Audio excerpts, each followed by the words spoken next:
Afternoon all. We're just this afternoon just covering the racing start lines is the next topic.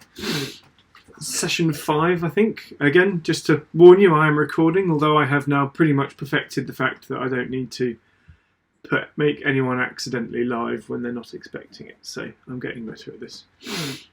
Apologies, a bit sniffly. The hay fever has hit me rather hard at the moment.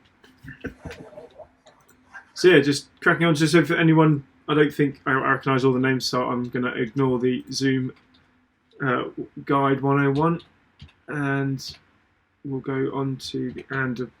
I think by now you probably know too much about Rob and myself, so we'll skip through that as well. And so we're kind of getting through the program, the racing side of things now. So, just 2 weeks of stuff left, I think.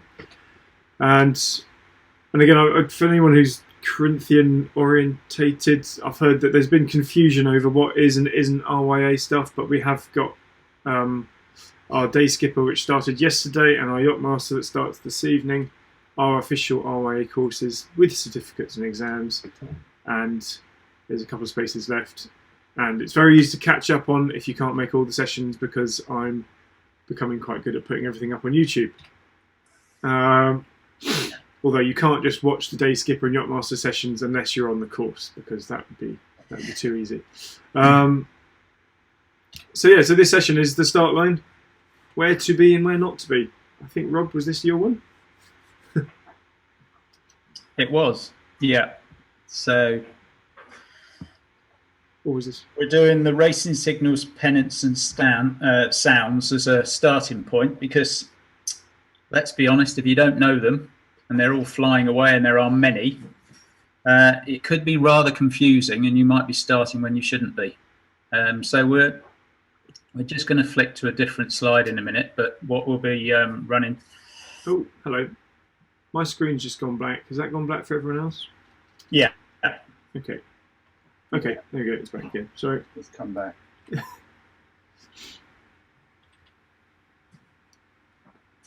The parts we're going to go through today, I'm not sure it's not everything, but it's what we think is a reasonable stab at making a good start. So we'll be running through the race signals, establishing a line transit, line bias and course bias, how to establish them, the starting objective, and a strategy which could influence heavily where you're going to start, and what makes a good start, the factors.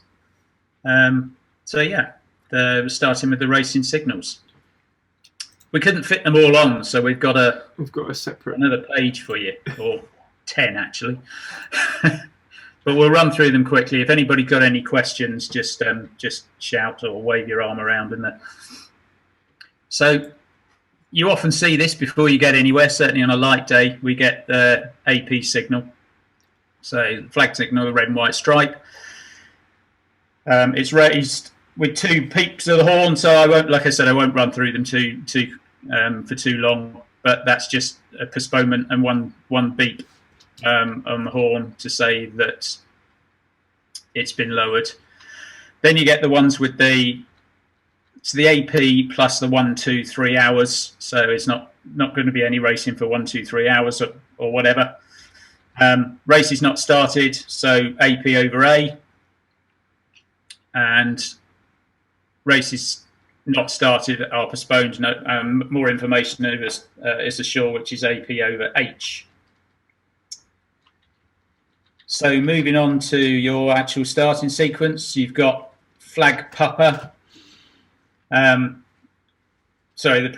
prep signals, and then the other ones that you might see, which are rarer, but the ones that you might see, which are flag I, it's around the end rule, boat over the line during the last 60 seconds before the race, must sail around either end of the line before starting.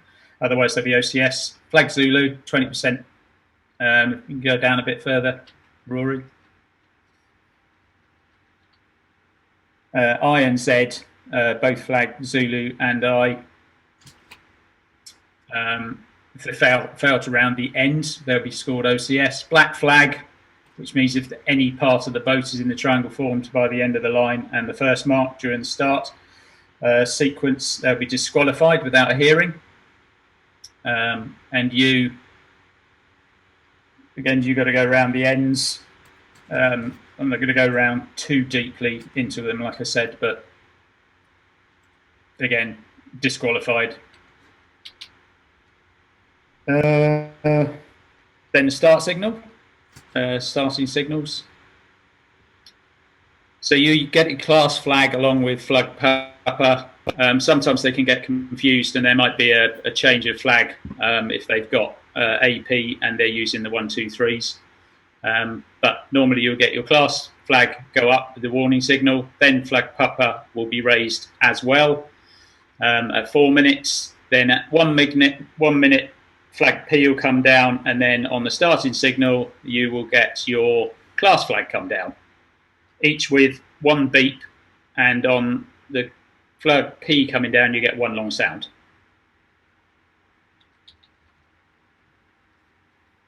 Then recall, flag X-ray is individual recall, and the first substitute is general recall, two beeps. They may or may not tell you your sail number if you're over the line. If there's loads, you'll just get a general recall, but you might, if there's 1 or 2, if you're lucky, they might give you your sail numbers, but they're not obliged to. And the rest are course change signals. So we won't go through those, but what we'll do is we'll send a link through to this so you can have a look at your in your own time, in your own leisure. Mm-hmm. Okay. And abandonment ones as well. Good to know, because you might think that you want to go and start and there's no need. Indeed. This has all been abandoned. That'd be somewhat disappointing. Yeah. Okay, so that's all the race signals. Well, where will you send the link? This is a good question. At the moment, the file is only on my computer, so what I'll try and do is... so who's asking? That was me, Peter. Peter. Yeah. No rush, but I just wondered where the link would be eventually, please. I'm trying to think where the best place to put it will be. But I've just turned it into a PDF. So what I can do is I'll put it on. I can share it out on the WhatsApp groups if you want, and so you can download it yourself. Whatever's best. Thanks a lot. That's probably the easiest thing, and I'll also put it up in the blog that goes with this website. With this webinar, I'll stick it in there as well. I've got Where's that? And they will be on the. In fact, I talk about this every week, but I don't actually do it. I'm going to put a link to the blogs, where the blogs will come up. They're not there at the moment. There's only the first session has only got the only blog, but I'm putting it in the chat now. Is where I am planning on uploading the blogs at the moment. There'll also probably be some on the LCSC website, hopefully, and also the Equinox one as well. I just don't know how. I don't have the ability to put them on there myself, so I haven't quite got around to that. Thanks. Okay, so we've got to cover the race signals. So now we know actually what all the horns and flags mean. So now we're trying to get ourselves prepared to actually start the race with a decent start. So we're looking for our transit. So ideally, it's always nice to have a transit. Sometimes there isn't the option for a transit if there are no landmarks or there's no land maybe behind the start line, or in parallel with it. So normally the best thing to do is you've got. Some people can just tell. Some people just have a sixth sense.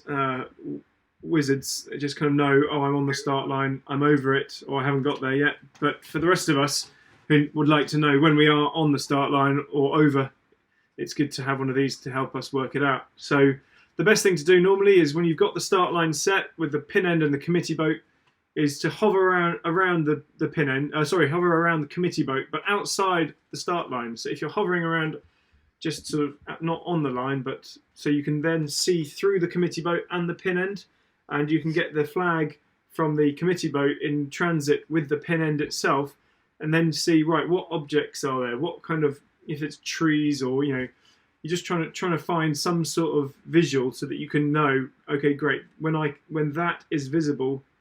And it depends also where you're looking at it from. So you want to send your bowman up to the bow, bow person up to the bow, and so that they can call, right, okay, great, my bow is on the transit now.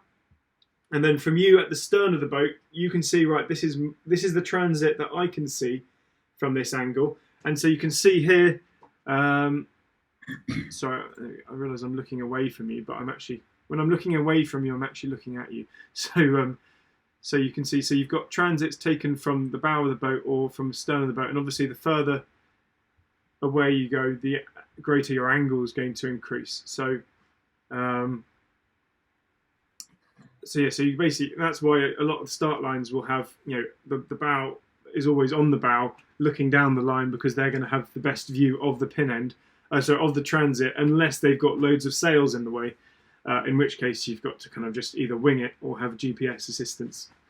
And then it's also good to have that transit from the stern as well, so that you can also double check yourself as you're approaching the line and work out roughly how many boat lengths you are from it. Does that make sense?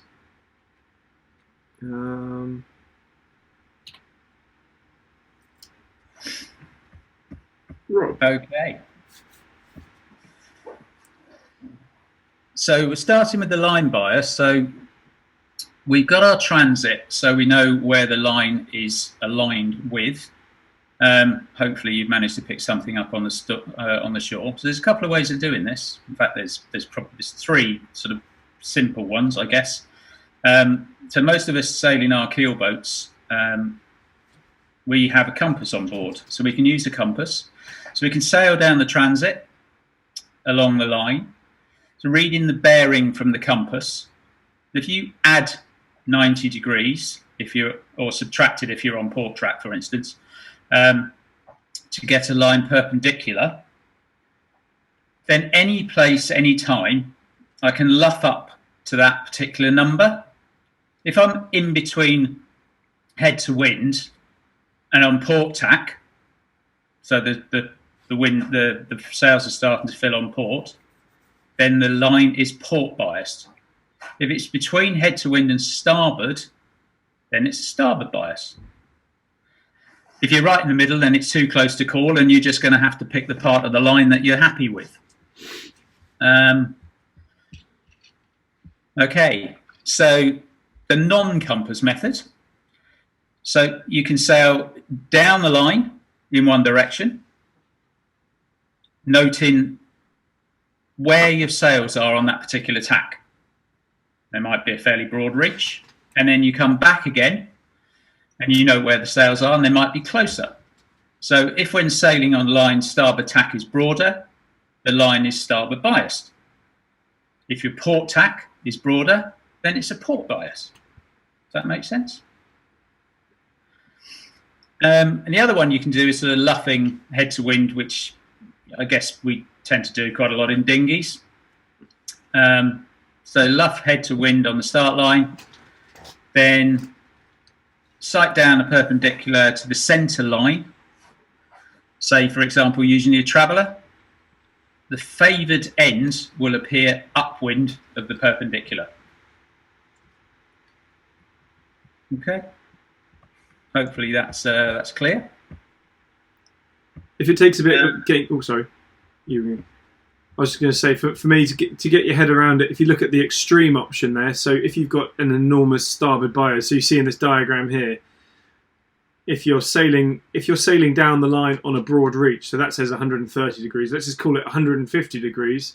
If you then do a 180 turn and sail back the other way along the line, you're going to be sailing almost upwind.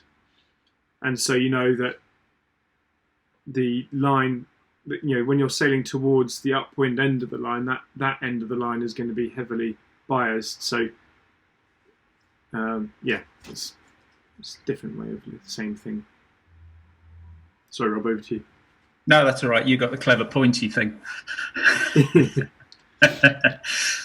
And also, you've got a course bias. I mean, there may well be an obvious course bias. You might be able to get your windward mark on port tack without tacking, in which case, obviously, then the port end fly will be an obvious thing to do. You can't always see your windward mark, but if you're lucky and you're on a big racy boat, then you probably know where it is from your course, and you can work it out using your electronic devices and your compass. But just have a look at, if you can see your windward mark, is the beat skewed? If you've got to the start line in plenty of time, you might be able to look at the wind shifts. There might be some fluctuation going on. You might be able to work out, and so you want to get over to the right-hand side, for instance. There might be a tidal advantage. So there are various things to take into consideration. It won't always affect where you're going to start on your start line because there are other factors involved. The tide might be a big one, but just bear these things in mind because it might influence you starting where you wouldn't normally put yourself on the start line. Okay. Cool. So so going on from that, so once we've working out what the wind patterns might be. So now we're looking at what is our strategy. So obviously we want to be the first off the start at the best point, but it's all well and good being off at having the best start to then have a rubbish strategy for the first beat normally upwind to the windward mark. There are races where they start them downwind. They're particularly exciting as well. But we're just, the standard race start is an upwind beat to a windward mark. So I've got 4 examples here. And so, so as Rob said, so if you've got the time, this goes into our racing prep from the last session, but the idea of if you can sail around the course, certainly the windward leg, do a quick lap of the first windward leg just to see, using your compass. What I would do is sail off the line on starboard and just sail all the way up to the ley line and just keeping an eye on the compass just to see what your heading is so what's the heading as you get to the start line, and then what's your heading as you hit the ley line, for example, would be one of a lot of ways of doing this, and that will let you know if there's any shifting wind pattern as you come up towards the wind, and then maybe doing the same on port. But it doesn't really matter. You can do one side or the other. You don't have to have time to do both sides because that should let you know which way the wind is shifting.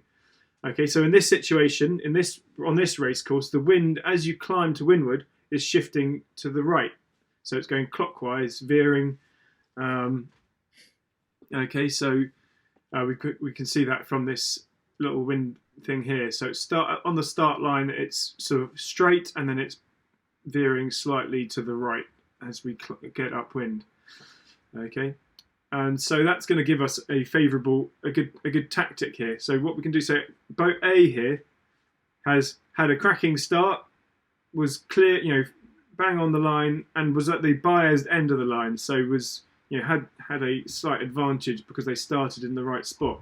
However, what they've done is they've sailed into this wind shift, which has given them a lift on starboard tack, which is all well and good, but then it's giving them a knock when they tack. So they've tacked too late, and so they're getting a big bend, getting knocked downwind on their next tack on port here. Okay, so what's actually going to end up is from a very strong position, they're actually going to end up basically at the back of the fleet because of that. It's too long a tack there because they held that for too long, and they're now going to eventually end up sailing really low and going below the other 3 boats. So boat B is done quite well. So they didn't have the best start. They weren't at either one. They're kind of in the middle of the line. But what they've done is they've tacked quite quickly off the line, and so they've taken the knock on the first section, which is then going to, when they tack back onto starboard, give them the lift again. And so you can see initially, so if you're on the start line, we've got what you think the ley line will be. So I'm going to move this. So here's our initial ley lines, but out here and out here. But then here's the shifting ley lines. As the wind direction has changed over to the right, the whole ley lines have shifted to the right as well, or to the left even. And so they've actually managed to tack on the ley line, and because although they're not quite on the ley line here, they haven't overstood it. Whereas you can see boat C has done almost the same thing, but they've sailed too far, and they've actually gone for what the original ley line was and not taken into account the fact that the ley line has now shifted.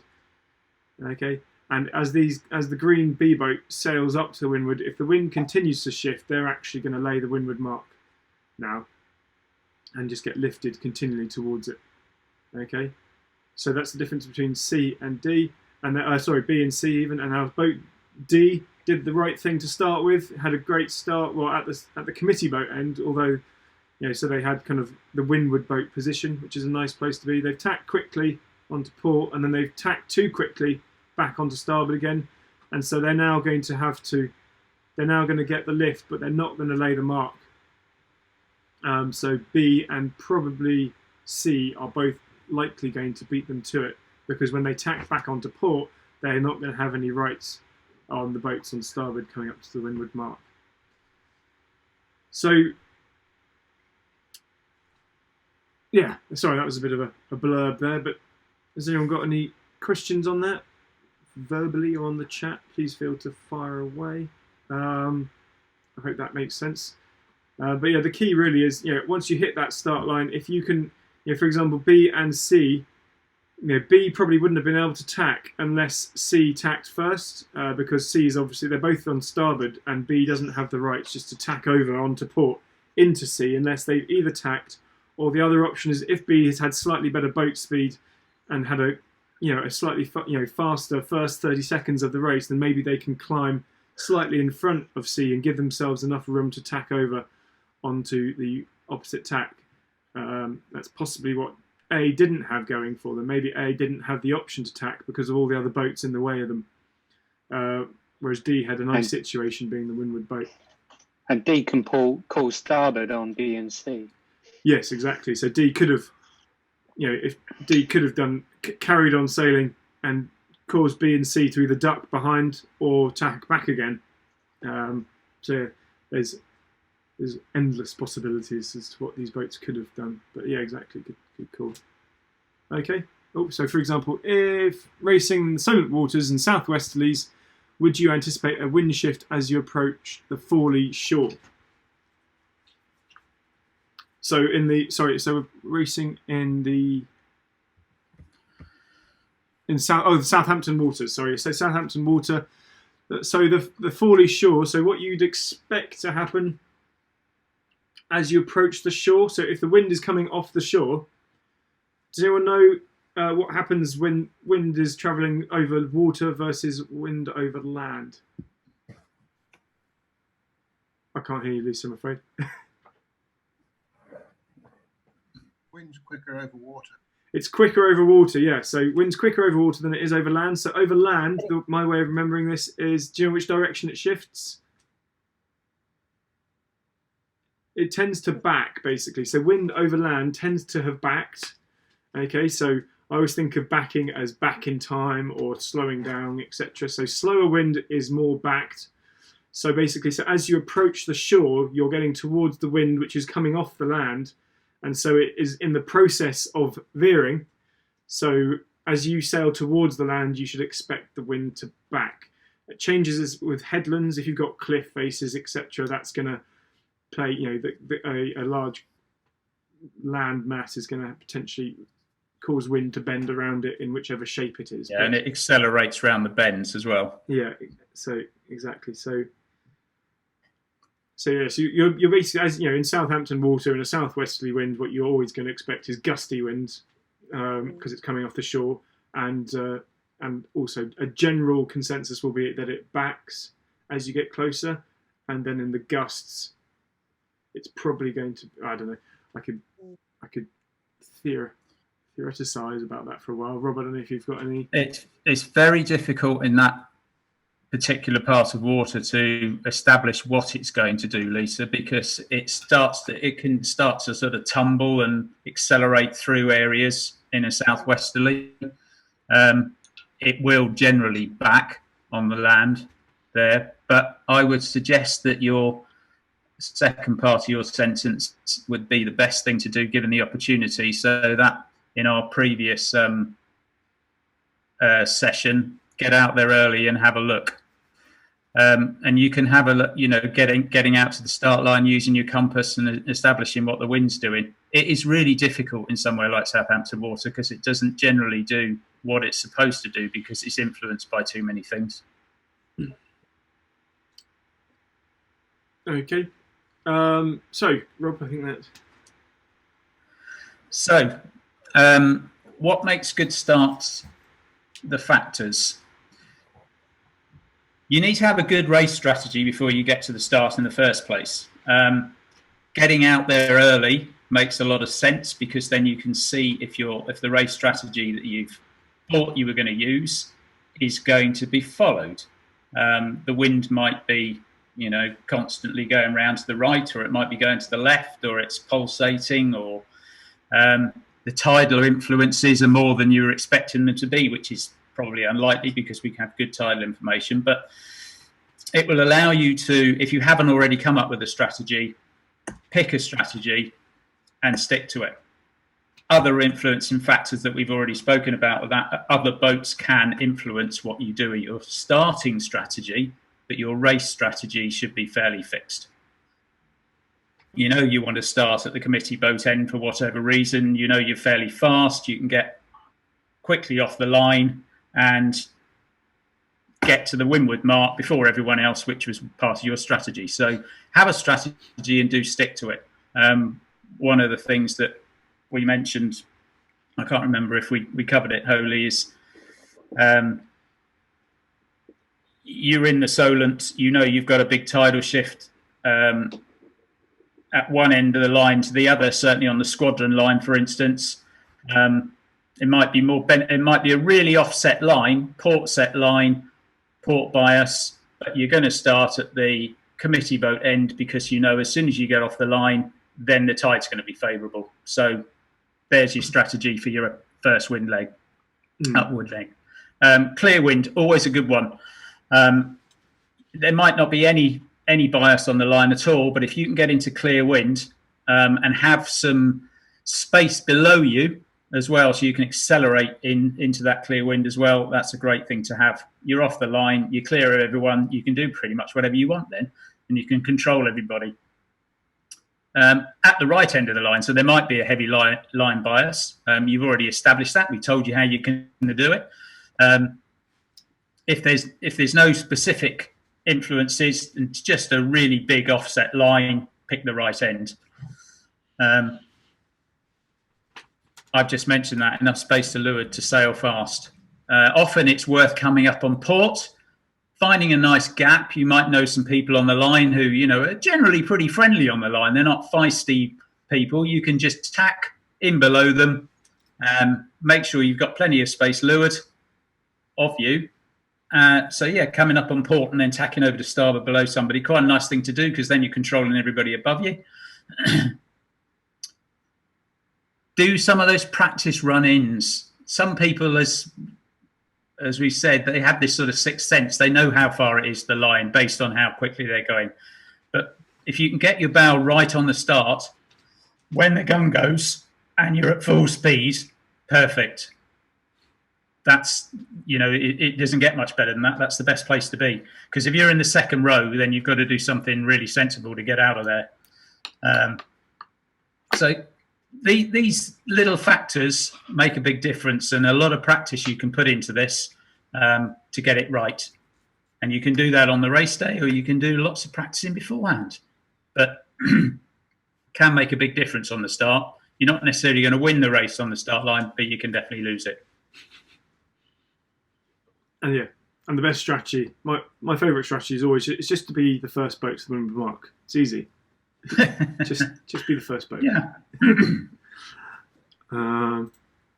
Cool. I think that's about that. We've got a quick video to watch, courtesy of North Sails, who've done a bit of a Sails. We have to mention them. Bit of a start line demonstration here. So hopefully, a minute and a half from the start right now, and at this point you can see the boat.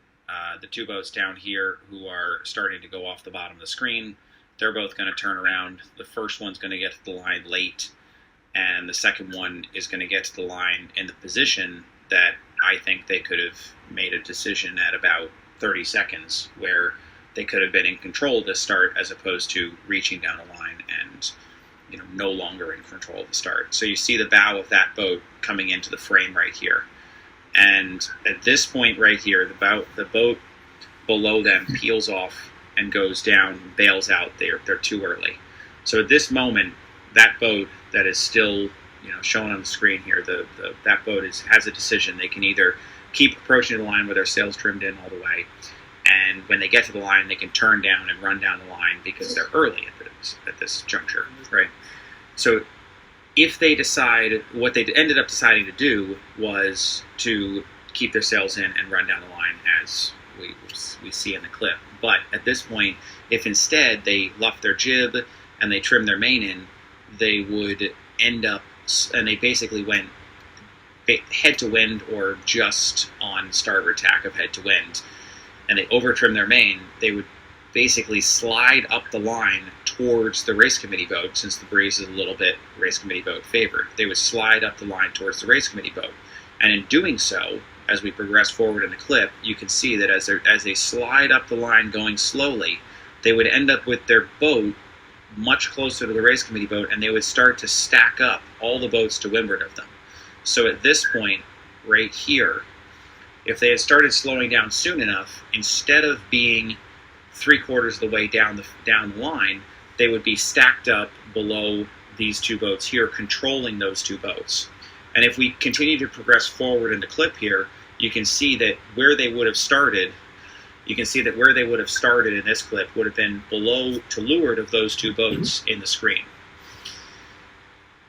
And so at that point right there, you can now see that in their previous position, they were totally all the way down the line, starting at the pin, which is great if they're expecting a left shift, or if you know a left shift's coming and you're confident in your boat speed. But in terms of high risk, high reward, it's not a very low risk play. It's a pretty high risk play, because if anything other than a left shift happens, and you're not very confident in your boat speed, pretty much you have 8 boats that have leverage on you in this position. And any kind of a straight line speed race where you're not the fastest boat, or any kind of a right shift, all 8 of those boats are around you.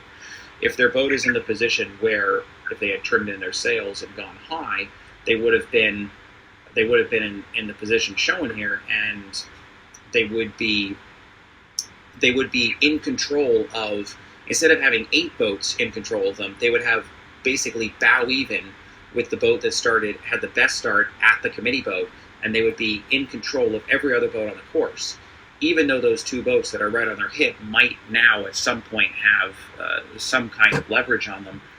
In 2 minutes, with a boat that close up on your hip, they're not going to be able to hang in that position. So this person, by doing that high and slow, have everything else being equal on this start, have guaranteed themselves at worst a second place around this mark, or at best case scenario with a left shift, they might get a piece of that boat that started up next to the committee boat, and they would be first at the mark. In the position that they started, they could be first by a lot, or they could be in 8th or worse at this top mark here. Anyone got any questions on that? It's quite good. I like the drone down shots from a start line perspective. It's quite nice. Yeah, it's quite good and clear. But yeah, that's basically us for this session. So we've done the start line. So next time, I can't remember. I'm a bit confused. That might not be accurate, but we're planning to do some manoeuvres, I think, actually. So we're going to do some sail trimming tips and stuff, and then some manoeuvres. And not really sure what I'm planning with the race starts. We do have the option for a whiteboard set up to go over some race start scenarios. Maybe we can look at taking turns, but I don't know. We'll basically, Rory just wants to use his new bit of kit. Yes, exactly. I like my. But it is very good.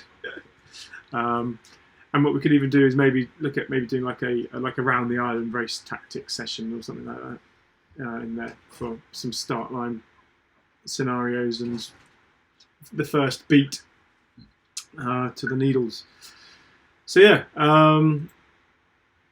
again, if anyone fancies coming onto the Yachtmaster course starting this evening, it's not too late. Willing to join the day skipper course. Otherwise, that's about that really. Thank you very much. Yeah. Thank you. Cheers all. Good to see you. Thanks, both. Enjoy the rest of your day. Yeah. Thanks very much. Nice to see you. So the next one's Thursday, yeah? Next one's Yeah. Thursday, same time Thursday. Yep. All right, great. Same time, same place. Later. Same link. Bye. Bye. Bye. Cheers. See you later. Thank Cheers, you. Peter. Bye bye. Good to see you.